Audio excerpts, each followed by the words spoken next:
3, 2, 1. Audio Jungle. Audio Jungle.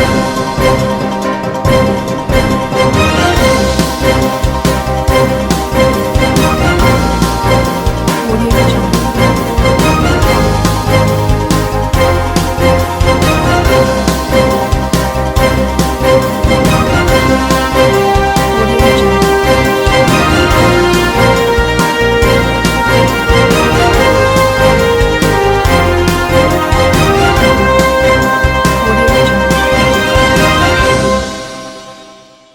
नमस्कार, मैं हूं नरेश राघानी और आप देख रहे हैं हॉराइजन न्यूज। 16 दिसंबर 1971 में हुए भारत पाक युद्ध के 50 साल पूरे होने पर मनाया स्वर्णिम विजय दिवस। बजरंगगढ़ स्थित विजय स्मारक पर विजय की गौरव गाथा के साक्षी पाकिस्तानी टैंक के सामने अमर शहीदों को किया नमन। 16 दिसंबर 1971 में हुए भारत पाकिस्तान युद्ध के 50 साल पूरे होने पर गुरुवार 16 दिसंबर को देश भर में स्वर्णिम विजय दिवस मनाया गया। अजमेर में बजरंगगढ़ चौराहा स्थित विजय स्मारक पर जिला प्रशासन की ओर से शहीद सैनिकों को श्रद्धांजलि देने के साथ ही युद्ध के गंवा रहे सैन्य अधिकारियों व शहीदों के परिजनों के साथ ही वीरांगनाओं का सम्मान किया गया। भारत पाकिस्तान युद्ध में जीतकर लाए गए पाकिस्तानी टैंक को बजरंगगढ़ चौराहा स्थित विजय स्मारक पर रखा गया है, जिस पर पाकिस्तानी ध्वज को उल्टा लगाकर पाकिस्तान की करारी हार को प्रदर्शित किया गया है। यह विजय स्मारक भारत के वीर सपूतों की विजय गौरव गाथा का साक्षी है, जिसे आज की पीढ़ी देखकर गौरवान्वित होती है और उनमें देशभक्ति का जज्बा जागृत होता है। जिला प्रशासन की ओर से गुरुवार को विजय स्मारक पर सम्मान समारोह का आयोजन किया गया, जिसमें सर्वप्रथम स्मारक पर स्थापित 3 स्तंभ जिन पर शहीदों के नाम लिखे गए हैं, उनके सामने गार्ड ऑफ ऑनर देकर शहीदों को नमन किया और सलामी दी गई। इसके बाद जिला प्रशासन के अधिकारियों, जिनमें संभागीय आयुक्त डॉक्टर वीणा प्रधान, जिला collector Prakash Raj Purohit, IG S Sengathir, SP विकास शर्मा ने 1971 के युद्ध में भाग लेने वाले लेफ्टिनेंट कर्नल नंद दुलारे माथुर को शॉल उड़ाकर बुके और स्मृति चिन्ह देकर सम्मानित किया। इस मौके पर एनसीसी, नेवी और आर्मी के जवान मौजूद रहे। समारोह के दौरान भारत पाक युद्ध में शहीद हुए सैन्य जवानों के परिजनों व वीरांगनाओं को शॉल, बुके, स्मृति चिन्ह देकर सम्मानित किया गया। गौरतलब है कि 1971 में हुए भारत पाक युद्ध के दौरान भारत की सेनाओं ने अदम्य साहस का परिचय देते हुए पाकिस्तान को करारी शिकस्त दी थी। पाकिस्तान पर विजय प्राप्त करने के साथ ही पाकिस्तान के करीब 100 टैंक भारतीय सेना ने अपने कब्जे में ले लिए थे, जो आज अलग अलग शहरों में रखे गए हैं। इनमें से एक टैंक अजमेर के विजय स्मारक पर भी रखा है, जिस पर पाकिस्तानी ध्वज को उल्टा लगाकर पाकिस्तान की करारी हार दर्शाई गई है। इसके साथ ही युद्ध में शहीद हुए जवानों की स्मृति में उनके नाम लिखे 3 स्तंभ भी बनाए गए हैं। समारोह के दौरान स्कूली बच्चों ने देशभक्ति गीत गाकर उपस्थित जन समुदाय में देशभक्ति के जज्बे का संचार किया। वहीं भारत माता की जय के नारों से पूरा सर्किल गुंजायमान हो गया। सम्मान किया गया, कैसा लग रहा है और क्या कहना चाहेंगे आज? बहुत अच्छा लग रहा है मुझे कि मेरे को वीर चक्र विजेता होने के कारण सम्मान किया गया। और आज का दिन अब मुझे फ्लैशबैक के अंदर याद आता है जब हम ईस्ट पाकिस्तान में थे और आज के दिन पाकिस्तानियों ने सरेंडर किया था और हम सब में एक जीत का एक उल्लास था उस समय। और आज मुझे फिर वही दिन और अपने कंपनी कमांडरी के दिन याद आ रहे हैं। युवा पीढ़ी को क्या संदेश देना चाहोगे आप? चाहेंगे कि अपने देश के प्रति हमेशा कर्तव्यबद्ध रहें और देश ने जैसे विजय हासिल की थी उसी तरह से हर काम में अपने देश की उन्नति का सोचें। बताइए क्या आज किस तरह का कार्यक्रम हुआ क्या? आज हमने डिस्ट्रिक्ट एडमिनिस्ट्रेशन के तहत स्वर्णिम विजय दिवस समारोह का आयोजन किया है। इस मौके पर हमने अपने जो शहीद हुए हमारे आर्म फोर्सेस के जवान हैं, उनको हमने श्रद्धांजलि अर्पित की है यहाँ पे। और 16 दिसंबर 71 को जो भारत ने एक ऐतिहासिक जीत हासिल की थी पाकिस्तान पे, उसी को हमने एक बार फिर याद किया है। और इस मौके पर उन शहीदों को, उन वॉर डिसेबल्ड सोल्जर्स को और उन तमाम अधिकारी और जवान जिन्होंने 1971 में हमें विजय हासिल कराई थी, उनको याद करके हमने एक बार वापस उनको नमन किया है। सेंट्रल जेल में लगातार मिल रहे हैं मोबाइल। बैरक 14 से फिर मिले 4 मोबाइल। जेल अधीक्षक सुमन मालीवाल के नेतृत्व में चलाए जा रहे सर्च अभियान में मोबाइल व अन्य सामग्री जब्त। कोटा सेंट्रल जेल अधीक्षक के पद पर सुर्खियों में रही जेल अधीक्षक सुमन मालीवाल के अजमेर केंद्रीय कारागृह में जेल अधीक्षक का पद संभालने के बाद से लगातार सर्च अभियान के दौरान मोबाइल सहित अन्य आपत्तिजनक वस्तुएं मिलने का सिलसिला लगातार जारी है। जेल में चलाए गए सर्च अभियान के दौरान 10 बार में लगभग 40 मोबाइल बरामद किए जा चुके हैं। बुधवार रात भी चलाए गए सर्च अभियान में बैरक नंबर 14 से 4 मोबाइल और डाटा केबल बरामद की गई।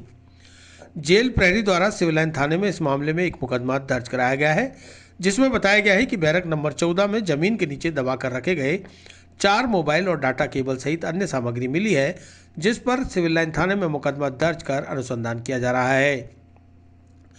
अतिरिक्त पुलिस अधीक्षक सुनील तेवतिया ने बताया कि लगातार चलाए जा रहे सर्च अभियान के दौरान जेल से मोबाइल सहित अन्य सामग्रियां बरामद की जा रही है। कारागार विभाग द्वारा यह सर्च अभियान लगातार जारी रहेगा। इस मामले में सिविल लाइन थाना पुलिस पूर्व में दर्ज किए मुकदमों की भी तफ्तीश में जुटी है। मोबाइल की सिम और कॉल डिटेल के आधार पर पता लगा जा रहा है कि मोबाइल किसके हैं और कौन इन्हें ऑपरेट कर रहा था। गौरतलब है कि अभी तक दर्ज अनेक मुकदमों में सिर्फ एक मुकदमा ही नामजद है। गौरतलब है कि 28 नवंबर को 14 मोबाइल, 30 नवंबर को 7 मोबाइल और अन्य आपत्तिजनक सामग्री, 3 दिसंबर को कैदियों की बैरक से 3 मोबाइल सिम सहित लगातार आपत्तिजनक सामग्री और मोबाइल बरामद किए जा रहे हैं। सेंट्रल जेल में बैरक नंबर 14 में कोई 4 मोबाइल पे ज़मीन में और कोई डाटा केबल है ज़मीन में मिलने की सूचना प्राप्त हुई थी, जो जेल प्रहरी की तरफ से है और सिविल लाइन थाना पर उस पर प्रकरण दर्ज किया गया है। सर, अब तक लगातार 10वीं बार ये सर्च अभियान था और लगातार मोबाइल मिल रहे हैं, करीब 40 से ज़्यादा मोबाइल मिले हैं। कहीं ना कहीं जेल की जो सुरक्षा है वह उस पर सवाल खड़े किए जा रहे हैं। इसमें क्या जेल की व्यवस्था अलग है, कारागार जो विभाग है उसके अधीन है और वो इस बारे में लगातार सर्च कर रहे हैं। सुरक्षा के साथ आप ये भी देखें ना कि जब लगातार चीज़ें जैसे जा रही हैं तो आ भी रही हैं, तो ये उनकी व्यवस्था है, उस चीज़ में सुधार करने का वो प्रयास कर रहे होंगे, इसलिए ये चीज़ आ रही है। पुलिस प्रशासन की ओर से मुकदमा दर्ज कराया है, तो पुलिस किस तरीके से अनुसंधान कर रही है क्योंकि अब तक सिविल लाइन में बहुत मुकदमे दर्ज चुके हैं। हाँ, पहले भी दर्ज हुए हैं, कई में चालान भी हुए हैं और इनका भी है, प्रक्रिया चल रही है। ये जो कहाँ किसके द्वारा काम में लिए गए, क्योंकि किसी ने भी एक को छोड़ के बाकी किसी में नामजद नहीं है कि किसके पास थे क्या था, तो ये पता करने में थोड़ा वक्त लगेगा इस चीज़ का कि भाई कौन इसमें यूज ले रहा था, कहाँ काम में ले रहा था, किस में। क्या लगता है सर कोई अंदर ही जो कर्मचारी है वो ही शामिल है अंदर ले जाने? इस बारे में तो जो जेल विभाग है वो अपनी इंटरनल जांच कर रहे होंगे, तो वो शायद अच्छी तरह बता पाए कि वहाँ क्या कैसे जा रहे हैं, क्या है, वो अच्छी तरह बता पाए। United forum of bank unions के आह्वान पर देश भर की सरकारी बैंकों में 2 दिवसीय हड़ताल शुरू।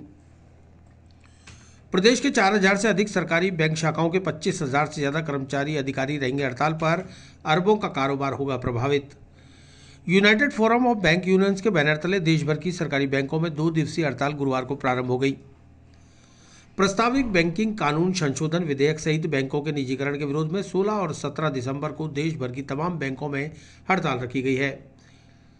प्रदेश में 4000 से अधिक सरकारी बैंक शाखाओं के 25,000 से ज़्यादा अधिकारी और कर्मचारी हड़ताल पर रहेंगे, जिससे अरबों रुपए का कारोबार प्रभावित होने की आशंका है। वहीं सरकारी बैंकों के 6,500 ATM भी रीते रहेंगे। UFBO अजमेर के को कन्वीनर अरविंद मिश्रा ने बताया कि आमजन के लिए बैंक कर्मी अपने वेतन में कटौती करके हड़ताल पर उतरे हैं। सरकार सरकारी बैंकों में जमा आम आदमी के पैसे को निजी बैंकों में मर्ज करके सौंपना चाह रही है, जिसे हम बर्दाश्त नहीं करेंगे। सरकार संसद में बैंकिंग कानून संशोधन विधेयक को पारित करने जा रही है, जिसका बैंक कर्मचारी और अधिकारी विरोध कर रहे हैं। United forum of bank union के बैनर तले 2 दिवसीय देश भर के अधिकारी और कर्मचारी हड़ताल पर हैं और हड़ताल पर जाने का जो प्रमुख कारण है वो है सार्वजनिक क्षेत्र के बैंकों के निजीकरण का। लेकिन आज की तारीख में जो सरकारी बैंक कर्मचारियों की जो चिंता है वो है मौजूदा सत्र में सरकार एक बैंकिंग लॉज में अमेंडमेंट बिल लाने जा रही है। उस बिल के माध्यम से सरकार निजीकरण का रास्ता साफ करने जा रही है और अगर ये बिल अगर संसद में पारित हुआ तो वो दिन दूर नहीं जब पूरा हमारा देश आर्थिक गुलामी की ओर अग्रसर हो जाएगा। मैं सरकार से एक ही प्रश्न पूछना चाहता हूं कि सरकारी बैंकों में जो जमा धन पूंजी है वो है आम आदमी की, और आम आदमी की जमा पूंजी को सरकार को कोई हक नहीं बनता कि वो निजी हाथों में सौंप दे। निजी हाथों में अगर ये निजीकरण अगर सार्वजनिक क्षेत्र की बैंकों का अगर किया गया तो बैंक कर्मी चुप रहने वाले नहीं है और इसका बड़े स्तर पे भी आंदोलन हम लोग करेंगे। इस 2 दिन हड़ताल से काफ़ी नुकसान बैंकों को झेलना पड़ेगा, इसे लेकर के 2 दिन की हड़ताल से बैंक कर्मियों को भी नुकसान है। उसका कारण है बैंक कर्मी तनख्वाह कटा के आज सड़कों पे उतरे हैं। स्ट्राइक के कारण जो आम जन को परेशानी हो रही है, बैंक कर्मी आज अपने वेतन बढ़ोतरी के लिए स्ट्राइक पर नहीं उतरा है, बैंक कर्मचारी आज आम जन के हित में स्ट्राइक पर उतरा है। बैंक ऑफ बड़ौदा के एटीएम के साथ छेड़छाड़ करने और कैमरे क्षतिग्रस्त करने के मामले में मुकदमा दर्ज। बैंक ऑफ बड़ौदा के सेंट एस्लम स्कूल के सामने स्थित एटीएम में हुई छेड़छाड़ के विरुद्ध मैनेजर ने कराया मुकदमा। केसरगंज में सेंट एस्लम स्कूल के सामने बैंक ऑफ बड़ौदा शाखा का एटीएम है।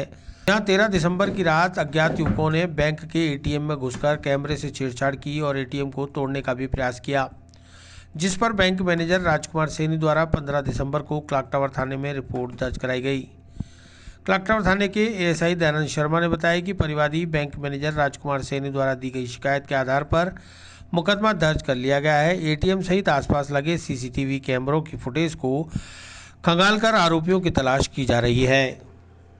कल दिनांक 15/12/2021 को श्री राजकुमार सैनी प्रबंधक बैंक ऑफ बड़ौदा शाखा स्टेशन रोड अजमेर ने एक रिपोर्ट पेश की है कि हमारी शाखा का एटीएम जो सेंट एस्लम स्कूल मदन गोपाल मार्केट पर स्थित है, उसमें 13/12/2021 की रात्रि को अज्ञात व्यक्तियों द्वारा उसके कैमरे के साथ छेड़छाड़ करी है। एक कैमरे को तोड़ा है, वह एटीएम मशीन के साथ छेड़छाड़ की है। इस संबंध में प्रकरण दर्ज किया जा चुका है। वह सीसीटीवी फुटेज के आधार पर मुलजिमान की तलाश जारी है।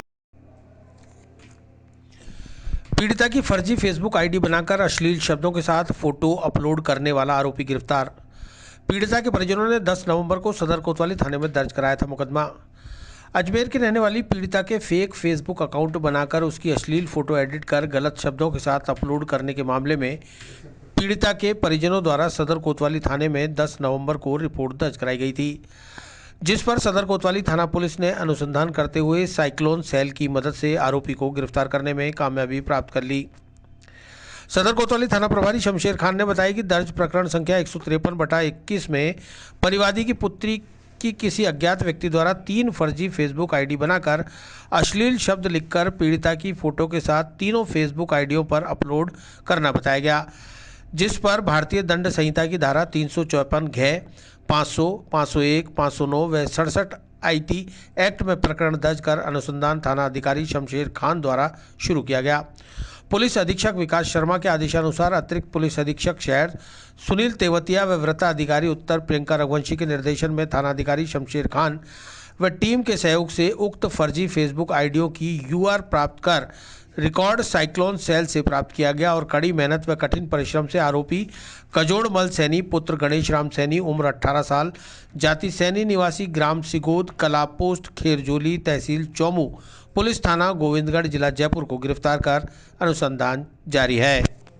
10 नवंबर को प्रकरण के परिवादी ने शिकायत दी कि उसकी पुत्री की किसी अज्ञात व्यक्ति ने फेसबुक आईडी बना ली, उस पर अश्लील पोस्ट डाल दी और उसके बारे में अनर्गल बातें उसने लिख दी, जिससे प्रकरण दर्ज किया गया। प्रकरण दर्ज कर अनुसंधान किया गया, साइक्लोन सेल की मदद ली गई और जो भी तकनीकी बिंदु थे उस पर तफ्तीश करने के पश्चात आरोपी कजोड़मल सैनी जो कि सिंगोद कला पोस्ट खेजरोली तहसील चौमू गोविंदगढ़ जयपुर का रहने वाला है, उसको हमारे द्वारा गिरफ्तार किया गया।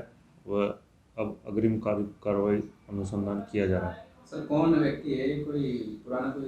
ये जो पीड़िता का पूर्व से थोड़ा बहुत परिचित था और कोई बात पर उसका बुरा मान जाने पर उसने इस तरह की हरकत करी है। फेक आईडी बना के परेशान कर जिस पर इसने ये फर्जी आईडी बनाई वह अश्लील पोस्ट पेस्ट की। किन धाराओं में?